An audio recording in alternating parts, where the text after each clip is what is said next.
Students அனைவருக்கும் வணக்கம். இன்னைக்கு வீடியோவில் நம்ம என்ன பார்க்க போகிறோம் அப்படின்னா ரொம்ப இம்பார்ட்டண்ட்டான டாபிக் தான் பார்க்க போகிறோம். என்ன இம்பார்ட்டன்ட்னு யோசிக்கிறீங்க? இந்த பாசிவ் எலிமெண்ட்ஸ். ஸோ பாசிவ் எலிமெண்ட்ஸ்ன்னு எடுத்துக்கிட்டிங்க அப்படின்னா நமக்கு ரெசிஸ்டர், இண்டக்டர், கெப்பாசிட்டர் இந்த 3 எலிமெண்ட்டுமே பாசிவ் எலிமெண்ட்டில் வந்துடும். கரெக்டுங்களா? இப்போது இந்த 3 எலிமெண்ட்டும் சீரிஸ்லையும் பேரலையும் கனெக்ட் பண்ணால் அதோட ஈக்குவலன்ட் வேல்யூ எப்படி வரும் அப்படிங்கறத தான் நம்ம இந்த வீடியோல பார்க்க போறோம். கண்டிப்பா இந்த வீடியோ உங்களுக்கு ரொம்ப யூஸ்ஃபுல்லா இருக்கும். வாங்க பார்க்கலாம். ஸோ ஃபர்ஸ்ட் நான் என்ன எடுத்திருக்கேன்? ரெசிஸ்டர் எடுத்திருக்கேன். ஸோ இப்போ பாத்தீங்கன்னா சாம்பிளுக்காக நான் எடுக்கிறதுனால என்ன பண்றேன், 2 ரெசிஸ்டர் மட்டும் எடுத்துக்கிறேன். ஸோ இப்போ 2 ரெசிஸ்டரை நான் என்ன பண்றேன் அப்படின்னா சீரிஸ்ல கனெக்ட் பண்றேன். ஸோ இந்த மாதிரி சீரிஸ்ல கனெக்ட் பண்றப்போ எனக்கு டோட்டல் வேல்யூ ஆஃப் ரெசிஸ்டன்ஸ் என்ன வரும் அப்படிங்கறத நான் ஃபைண்ட் அவுட் பண்ணணும். ஸோ இங்க R1 R2ங்கிறது 2 ரெசிஸ்டன்ஸ். இந்த 2 ரெசிஸ்டன்ஸை நான் எப்படி கனெக்ட் பண்ணியிருக்கேன் அப்படின்னா சீரிஸ்ல கனெக்ட் பண்ணியிருக்கேன். Total voltage V, total current I. கரெக்டுங்களா? ஸோ இப்போ இது 2 சீரிஸ்ல இருக்கிறதுனால equivalent resistance is equal to R1 plus R2. இது ரொம்ப சிம்பிள் தான். ரெசிஸ்டர்ஸ் சீரிஸ்ல கனெக்ட் பண்ணியிருந்தாங்க அப்படின்னா எவ்வளவு நம்பர் ஆஃப் ரெசிஸ்டர்ஸ் இருந்தாலும் சரி, for example n number of resistors இருந்தாலும் சரி, நம்ம என்ன பண்ணிக்கணும் அப்படின்னா எவ்வளவு நம்பர் ஆஃப் ரெசிஸ்டர்ஸ் நமக்கு சீரிஸ்ல இருக்கோ அதை எல்லாத்தையும் எடுத்து ஆட் பண்ணணும். அவ்வளவுதான். இது ஈக்குவலன்ட் ரெசிஸ்டன்ஸோட value if resistors are connected in series. Suppose resistors parallel connect ஆயிருக்கு அப்படின்னா, சோ இப்ப பாருங்க இது R1, சோ இது R2. சோ இந்த 2 ரெசிஸ்டன்ஸும் எப்படி கனெக்ட் ஆயிருக்கு? parallel கனெக்ட் ஆயிருக்கு. சோ இது வழியா ஃப்ளோ ஆகுற கரண்ட் I1, இதுல ஃப்ளோ ஆகுற current I2, total current I. ஓகேங்களா? இப்போ இதுல டோட்டல் வோல்டேஜ் நம்ம என்ன எடுத்துக்கிறோம்? V ன்னு எடுத்துக்கிறோம். சோ Vங்கிறது டோட்டல் வோல்டேஜ். அப்போ இதுக்கு ஈக்குவலன்ட் வேல்யூ நம்ம எப்படி கண்டுபிடிக்கணும் அப்படின்னு சொன்னீங்கன்னா 1 divided by R equivalent is equal to 1 by R1 plus 1 by R2. ஓகேங்களா? இப்போ இங்க 2 தான் நான் எடுத்திருக்கேன். சப்போஸ் உங்களுக்கு more than 2 இருக்கு அப்படின்னா அப்போ நீங்க என்ன பண்ணணும்? 1 by R3 plus 1 by R4 அப்படி நம்ம போட்டுக்கிட்டே போக வேண்டியதா. அவ்வளவுதான். இப்போ 2 ரெசிஸ்டர் மட்டும் parallel இருக்குன்னு எடுத்துக்கிட்டீங்க அப்படின்னா இது நம்ம சிம்பிளிஃபை பண்ணி எப்படி எழுதலாம் அப்படின்னா R equivalent is equal to R1 into R2 divided by R1 plus R2 ன்னு எழுதிக்கலாம். So இது only for 2 resistors are connected in parallel. So இது ஃபார்முலா. அப்போ இந்த 2 ஃபார்முலாவும் உங்களுக்கு ரொம்பவும் இம்பார்ட்டன்ட்.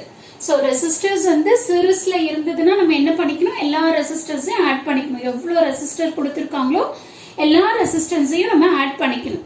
சோ இதுவே parallel கனெக்ட் ஆயிருக்கு அப்படின்னா reciprocal of the total resistance is equal to reciprocal of the individual resistance sum. Okay, சரி. இது regarding resistors.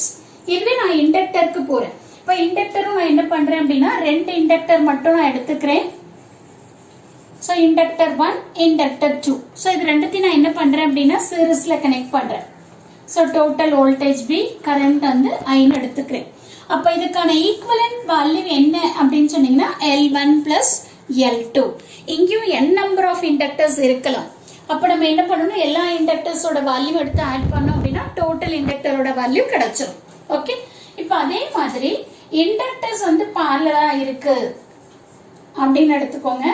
சோ 2 இண்டக்டர் எடுத்து இது ரெண்டையும் parallel கனெக்ட் பண்ணீங்க அப்படின்னு சொன்னீங்கன்னா சோ இங்க என்ன வரும் உங்களுக்கு? அதே மாதிரி தான் ரெசிஸ்டர் நம்ம எப்படி பண்ணுமோ அதே மாதிரி தான் inductor. So L equivalent is equal to L1 into L2 divided by L1 plus L2. இது only 2 இண்டக்டர்ஸ். சப்போஸ் உங்களுக்கு more than 2 இண்டக்டர் இருக்கு அப்படின்னா நீங்க எப்பவுமே இப்படிதான் எழுதணும். 1 divided by L equivalent is equal to 1 by L1 plus 1 divided by L2 ன்னு எடுத்துக்கணும். சரிங்களா?